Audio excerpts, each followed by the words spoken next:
Hello, I'm glad you made the second video. Now remember in the first video I used a kind of analogy of baking a cake. Now I talked about making the base, and the base is, if you like, an analogy for highly effective teaching, and the icing on the top of the cake, which is still part of the cake, is the very creative aspect of teaching. And both of these things work together. In other words, you can eat the base of the cake on its own. You can eat the icing on the cake on its own. But they actually work better when you eat them together, I think. I'm not a big cake eater. Now, before we actually look at baking the cake, the base and the icing, and what it actually means in terms of the way we design learning, before you start cooking, you always check your kitchen. You must understand how it works, what's in it, what oven you've got, what utensils. So in this video, I'm going to make a very important point of context. And that is that when you teach and you're working with students, whether you're in a classroom or a lab or on a field trip, you're essentially creating an experience with them. They contribute to the experience, but as the teacher, you are perhaps the key person, at least initially, to structure that experience. Now, it's really important to understand what we mean by experience. Our whole life is an experience. As we're born, it's an experience. When we die, it's an experience. And in this process of living our lives, this sounds very serious, doesn't it? But just stay with this point because it's really important that an experience can have various aspects to it. It can be a very pleasurable experience. If I was to say what gives you most pleasure, you can probably think of some things that you really like doing that to you give you pleasure. Equally, an experience could be actually painful. Going to the dentist, waiting for some important event that may or may not happen that you really have invested a lot of time and energy in. But an experience can also simply be boring.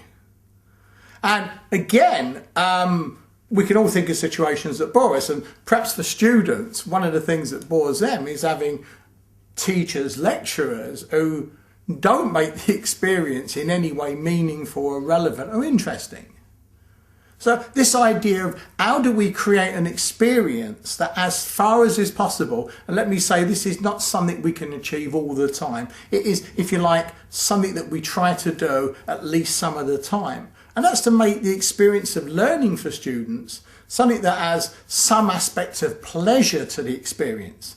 It may not always be in learning the subject, though we would like that to be a pleasurable experience, but it could be the context in which they work with us and students and the way we create an atmosphere in the classroom. These are all things that can be pleasurable experiences for students. Equally, can we bring novelty and can we bring variety and change? And again, that goes back to the importance of novelty as part of the experience.